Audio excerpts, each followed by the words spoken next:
Better Call Saul is a prequel to Breaking Bad.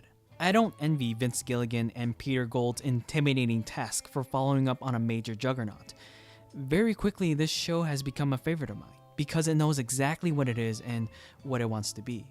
Since Breaking Bad, Better Call Saul's production feels so much more refined, and it is a masterclass in storytelling. While there are those that will argue that Better Call Saul is a different kind of show than Breaking Bad, I'm not too sure about that. What Better Call Saul does exceptionally well, just like Breaking Bad, is how our characters Jimmy McGill and Walter White navigate in the space of gray area, the space between good and bad. Mike Ehrmantraut, played by Jonathan Banks, explained these themes best. The lesson is, if you're going to be a criminal, do your homework. Wait, I'm not a bad guy. I didn't say you're a bad guy. I said you're a criminal. What's the difference? I've known good criminals and bad cops, bad priests, honorable thieves. You can be on one side of the law or the other. But if you make a deal with somebody, you keep your word. You can go home today with your money and never do this again. But you took something that wasn't yours, and you sold it for a profit. You're now a criminal. Good one, bad one, that's up to you. But what makes the scene poignant to me is this visual style, and it's this visual style that gives another piece of insight into morality. Notice how each shot is given a moment to breathe before you see a reaction. They pause, a beat, and then respond. It's this sort of design that draws onto the ideas of morality. It's presented to you a question, and you breathe in it. You'll see what I mean in a minute. If there's any thought, better think of me. To me, the best part to experiencing a film or show is how the camera, the blocking, and overall stage production lends to the story. Visual production of Better Call Saul lends to this commentary on morality. If there was anything you could say about the production of Breaking Bad, and especially Better Call Saul, you could say it shows restraint. In an interview with Albert Arthur, the cinematographer of Better Call Saul, he said that they avoided the nervous energy that Breaking Bad had. That is until we're presented with the episode Ozymandias, the show's best episode, and it doesn't contain these big, flashy scenes. In fact, it's moments presented in a simple way, given a moment to breathe. It seems Better Call Saul is taking a cue from that. You can find restraint based on how the show is shot, how it is edited, and how it sets the tone and how it quietly allows the characters to reflect.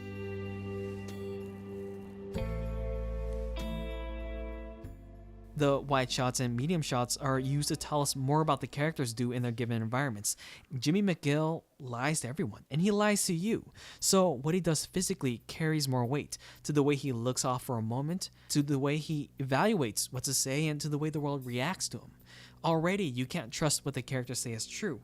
It's in those big moments where I feel we're given a moment to judge him, whether he's in the right or wrong.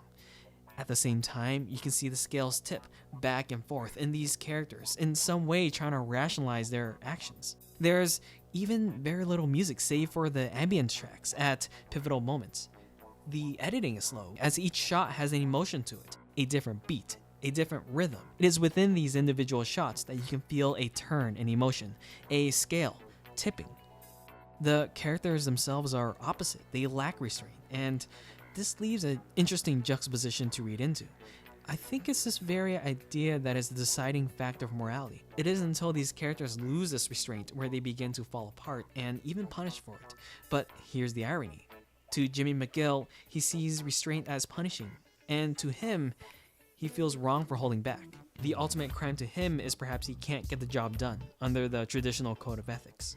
No one on God's green earth knew we had it. We could have split it 50-50. We could have gone home with $800,000 each, tax-free. Your point being?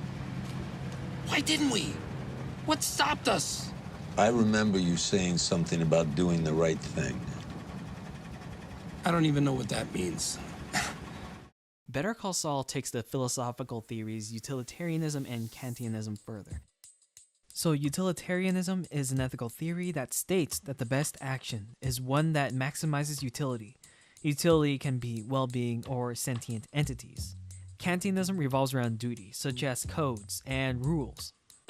But at what point, though, depending on how you look at it. Do these theories become morally wrong without restraint? Yeah. Well, I know what stopped me. And you know what? It's never stopping me again. The camera and the editing answer these questions for us. They provide us a beat amidst the character's circumstances.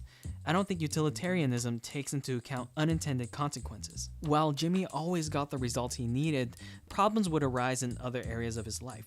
He successfully got Mesa Verde on Kim Wexler's side, which to him was the ultimate good, but at what cost did he not account for in family or relationships? Notice here there's a slowly framed and edited moment that gives us a peek into Jimmy's conscience, his consideration to a right and wrong.